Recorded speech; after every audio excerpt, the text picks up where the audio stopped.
खाद्यतेलाच्या किमतीत आणखी कमी होण्याची शक्यता आहे। ऐन सणासुदीच्या काळात खाद्यतेलाच्या किमती कमी झाल्यास सर्वसामान्यांना मोठा दिलासा मिळणार आहे। 6 महिन्यांपासून सुरू असलेल्या रशिया-युक्रेन युद्धामुळे जगभरात खाद्यतेलाच्या किमतीत भडका उडाला होता।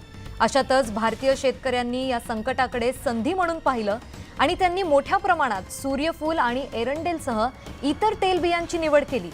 यामुळे आता पुरवठा वाढल्यानं देशात तेलाच्या किमती आटोक्यात येण्याची शक्यता वर्तवली जाते। दरम्यान केंद्र सरकारनं तेल कंपन्यांना खाद्यतेलाच्या पॅकेटवर तापमानाऐवजी शुद्धतेचं प्रमाण आणि वजनानुसार निव्वळ प्रमाण नमूद करण्याचे निर्देश दिलेत। यासाठी 15 जानेवारी 2023 पर्यंतची मुदत देण्यात आली आहे।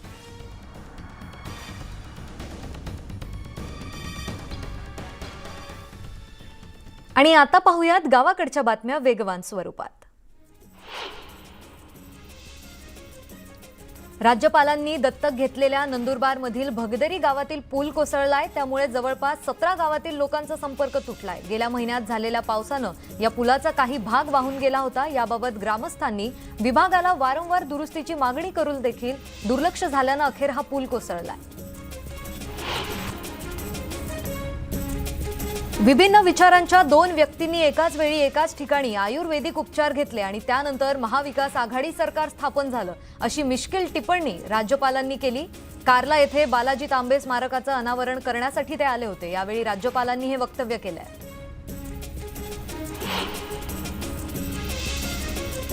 उरणमध्ये एका एलपीजी गॅस घेऊन जाणाऱ्या ट्रकला गळती लागल्याची घटना घडली होती। या टँकरमधून 20,300 टन एलपीजी गॅस बारामतीकडे नेला जात होता। ट्रक चालकाच्या ही बाब लक्षात येताच त्यानं तात्काळ टँकर थांबवला। टँकरच्या प्रेशर मीटरमध्ये बिघाड झाल्यानं गॅस लीक झाल्याचं कळतंय।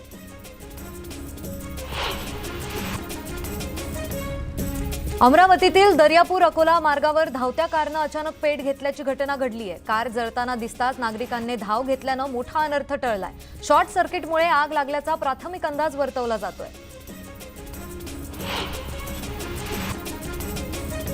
वाशिम जिल्ह्यातील मालेगाव रिसोड हिंगोली या राष्ट्रीय महामार्गावरील मसला पेन जवळच्या पैनगंगा नदीवरील पुलाचं काम रखडलंय। गेल्या 4 वर्षांपासून पुलाचं काम रखडल्यानं जड वाहतुकीला अडथळा निर्माण झालाय। त्यामुळे संबंधित विभागानं लक्ष घालून पुलाचं काम पूर्ण करण्याची मागणी वाहन चालकांनी केली आहे। सालेकसा तालुक्यातील खोळगड या गावात शेतकऱ्यांना मीटर रिडिंगनुसार वीज बिल न पाठवता भरमसाठ वीज बिल पाठवल्यानं एवढं मोठं वीज बिल भरावं कसं, असा प्रश्न शेतकऱ्यांना पडलाय। आधीच पिकातून हाती काही न लागल्यानं वीज बिलासाठी जीव द्यायचा काय, असा सवाल शेतकरी विचारतायत।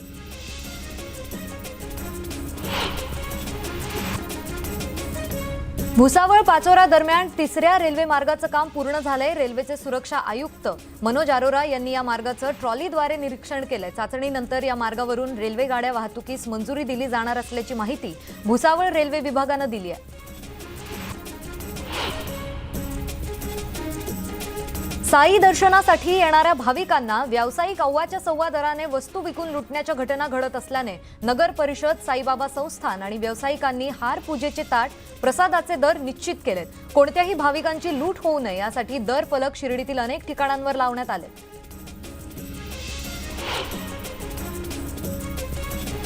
बीड नाळवंडी रस्त्यावर जागोजागी खड्डे आणि चिखल यामुळे अनेक अपघात घडतायत। हा रस्ता तात्काळ दुरुस्त करावा या मागणीसाठी गावकऱ्यांसह आम आदमी पार्टीकडून आक्रमक आंदोलन करण्यात आलं। अनेक वेळा आंदोलन निवेदने देऊनही प्रश्न सुटत नसल्यानं संतप्त नागरिकांनी जिल्हा परिषदेसमोरच ठिय्या केलाय। लोकप्रतिनिधी आणि प्रशासनाने याचा निषेध व्यक्त केलाय।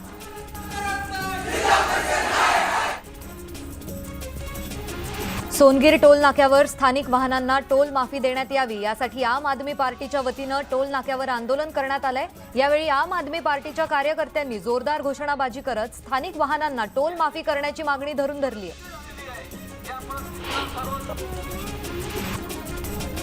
अहमदनगरला मोहम्मद पैगंबर यांच्यावर तेलंगणातील आमदार राजा ठाकूर यांनी अपशब्द वापरल्याने आंदोलन करण्यात आलंय। यावेळी मोर्चा काढत कोठला भागात प्रतिकात्मक पुतळा जाळण्यात आला। पुतळ्याला चपलांचा हार घालत जोडे मारण्यात आले।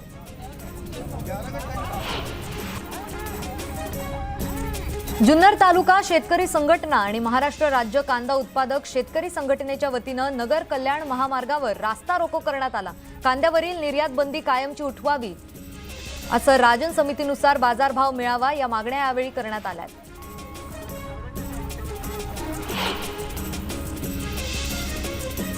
परभणीच्या सेलू तालुक्यातील लाड नांद्रा गावातील जिल्हा परिषदेच्या शाळेत शिक्षकांची पदं रिक्त असल्यानं ग्रामस्थ आक्रमक झाले आणि शाळेला कुलूप ठोकण्यात आलंय। 150 विद्यार्थी शिक्षण घेतात। शाळेला 8 शिक्षकांची मान्यता आहे, पण 4 शिक्षकच शिकवतायत, याचा ग्रामस्थांनी निषेध केलाय।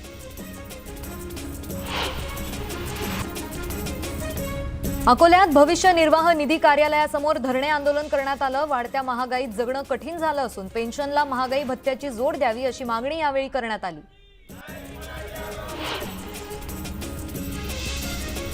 जळगाव जिल्ह्यातील मुक्ताईनगर तालुक्यातल्या राजुरा शिवारात हैदोस घातलाय। रानडुकरांच्या टोळक्यानं मोठ्या प्रमाणात कपाशी पिकाचं नुकसान केलंय। वन विभागाकडून नुकसान भरपाईची मागणी सध्या करण्यात येतेय।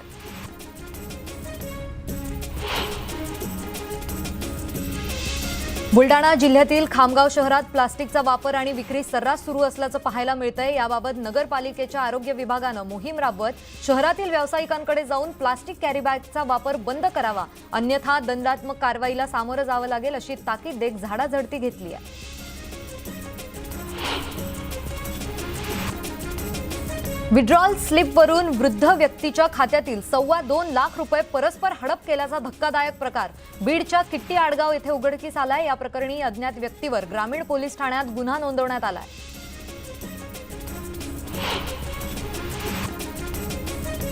चाळीसगाव शहरात गेल्या महिनाभरापासून चोरी घरफोड्यांच्या घटना वाढल्यात। बंद घरापाठोपाठ दुकानेही फोडली जात आहेत। वर्दळीच्या भडगाव रोडवरील 2 दुकानांच्या छताचा पत्रा कापून चोरट्यांनी 90,000ची रोकड लंपास केली। हा प्रकार सीसीटीव्ही कॅमेऱ्यात आढळून आला असून पोलीस त्याचा शोध घेत आहेत।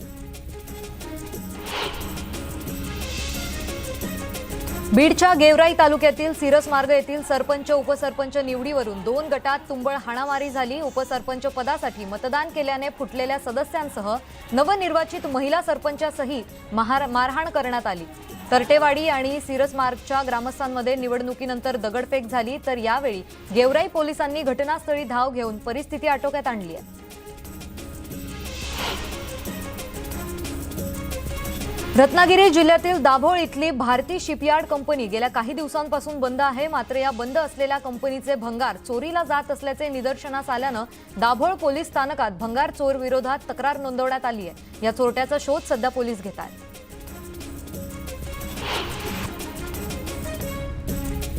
चासकमान धरणाच्या डाव्या कालव्यावरून शेती पंपाची चोरी करणाऱ्या टोळीतील दोघांना अटक करण्यात आली आहे। राजगुरुनगर पोलिसांच्या विशेष गुन्हे शोध पथकानं सापळा रचून 5 विद्युत शेती पंप आणि दुचाकी असा 75,000चा मुद्देमाल त्यांच्याकडून जप्त केलाय।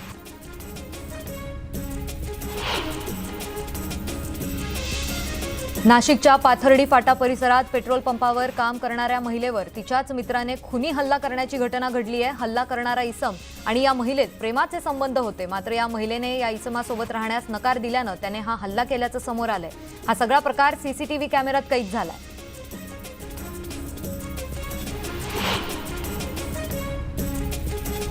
मावळमध्ये इंद्रायणी वाणाची एसआरटी पद्धतीनं लागवड केल्यानं यावर्षी भाताचं पीक जोमात आलंय। लोणावळ्यात येणारे पर्यटक मावळात भात शेती पाहण्यासाठी येतात।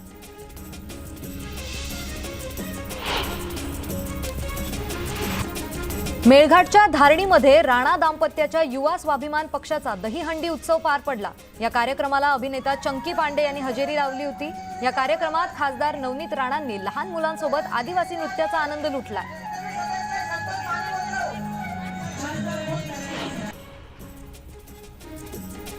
अकोल्यातील 7 वर्षांच्या पूर्वा बगळेकर या चिमुकलीनं 5 तासात 51 पर्यावरणपूरक गणेश मूर्ती बनवण्याचा विक्रम केला। या बालिकेच्या विक्रमाची नोंद India book of record, Asia book of रेकॉर्डमध्ये नाव झाली आहे आणि ग्रँड मास्टरही किताब तिला मिळाला।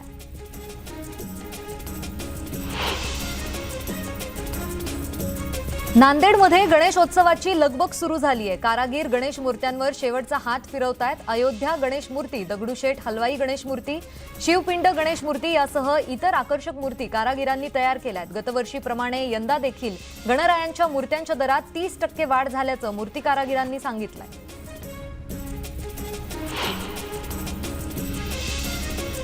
भुसावळ शहरातील सिंधी कॉलनीत 16 जुलैपासून 40 दिवस उपवास आराधना केली जाणारा चालिहा महोत्सवाची सांगता झाली आहे। या निमित्ताने सिंधी कॉलनीतील झुलेलाल मंदिरापासून शोभायात्रा काढण्यात आली।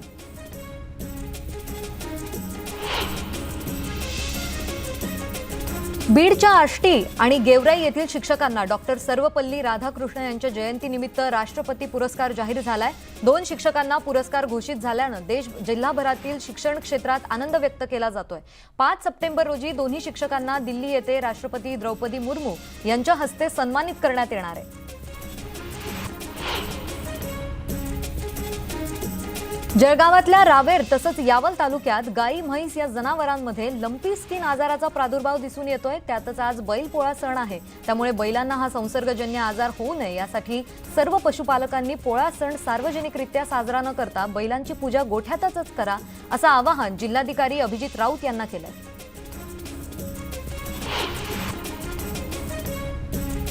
बीडच्या आष्टी तालुक्यातील देवी निमगाव येथील शेतकऱ्यानं बैलांना चक्क दारूचा नैवेद्य दाखवला. दोन्ही बैलांना यावेळी शेतकऱ्यानं देशी दारू पाजली, त्यामुळे पंचक्रोशीत एकच चर्चा सुरू झाली आहे.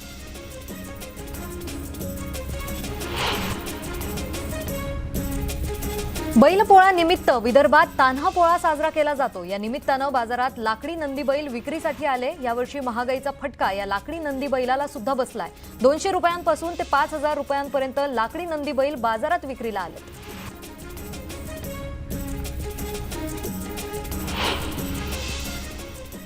तर आता पाहूयात एक सविस्तर बातमी. नागरिकांच्या समस्याकडे जर प्रशासन आणि सरकार लक्ष देत नसेल तर त्यांच्या संयमांचा कडेलोट होतो. अर्ज निवेदन आणि विनवण्या करूनही प्रश्न सोडवले जात नाही, म्हणून निराशेत टोकाचं पाऊल उचलण्याची अनेक उदाहरणं आहेत.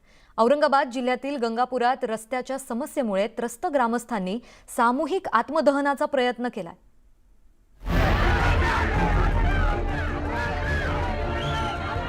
औरंगाबाद जिल्ह्यातील पेटलेल्या चितेजवळ उडालेला हा गोंधळ.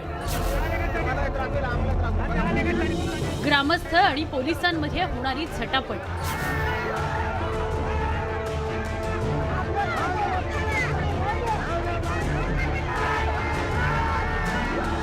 हे चित्र आहे शरीफपूरमधील अनोख्या आंदोलनाचं. ग्रामस्थ चक्क चिता पेटवून त्यावर बसले. नागरिकांनी टोकाचं पाऊल उचलण्याचं कारणही तितकंच गंभीर आहे. ते कारण आहे रस्त्यांचं. देश स्वतंत्र झाल्यापासून या गावानं पक्का रस्ताच पाहिलेला नाही.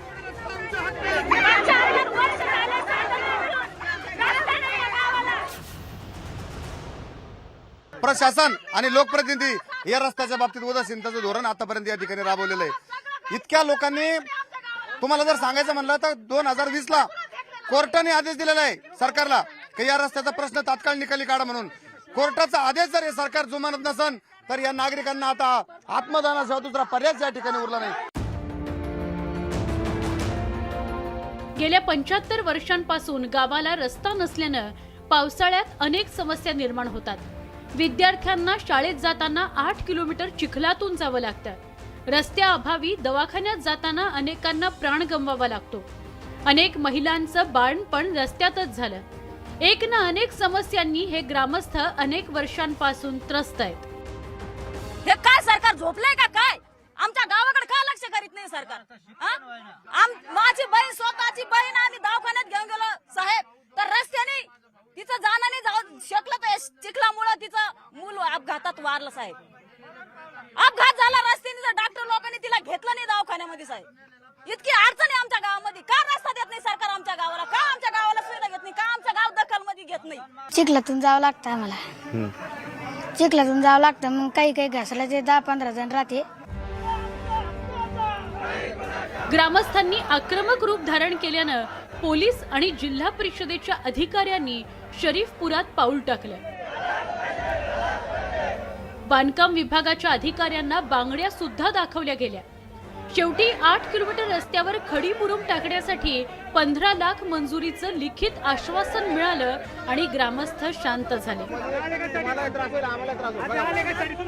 मात्र पक्क्या रस्त्याची मागणी पूर्ण न झाल्यास पुन्हा लढा देण्याचा इशारा या शरीफपूर वासियांनी दिला आहे. व्हिडिओ जर्नलिस्ट सुधीर जाधव सह सिद्धार्थ गोदाम, न्यूज 18 लोकमत, औरंगाबाद.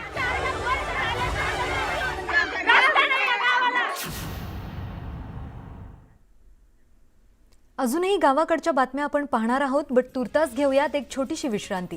तुम्ही पाहत रहा न्यूज 18 लोकमत.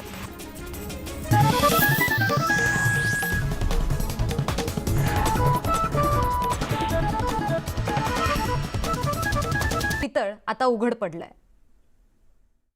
दोन्ही मुली माझ्या ज्या आहे ते अपात्र आहे. मी अशी यादी सर्वांना दाखवली, तुम्हालाही दाखवतो का हे जे पुणे राज्य परीक्षा परिषद आयुक्ताच्या सहीचा जो आहे तो खरा मानायचा, तुमच्याकडे जो रिपोर्ट आलेला आहे तो खरा मानायचा. मला याच्यामधली पहिली संभ्रम आहे. कृषी मंत्री अब्दुल सत्तारांच्या आरोपाची शिक्षण संचालनालयानं शाळा केली आहे. ही यादी पहा. यादीत कृषी मंत्री अब्दुल सत्तारांच्या दोन्ही मुलींची नावं ठसठशीतपणे दिसतायत. पगार थांबवलेल्या यादीत 110व्या क्रमांकावर हिना कौसर अब्दुल सत्तार आणि 112व्या क्रमांकावर शेख उझमा नाहिद अब्दुल सत्तार यांचं नाव आहे. सिल्लोडच्या नॅशनल उर्दू खाजगी प्राथमिक विद्यालयात दोघी अनुक्रमे सहाय्यक शिक्षक आणि शिक्षक सेवक पदावर नियुक्त होत्या. मात्र टीईटी घोटाळ्यातील अपात्र शिक्षकांच्या यादीत त्यांचीही नावं आल्यानं सरकारनं दोघींचेही पगार बंद केले.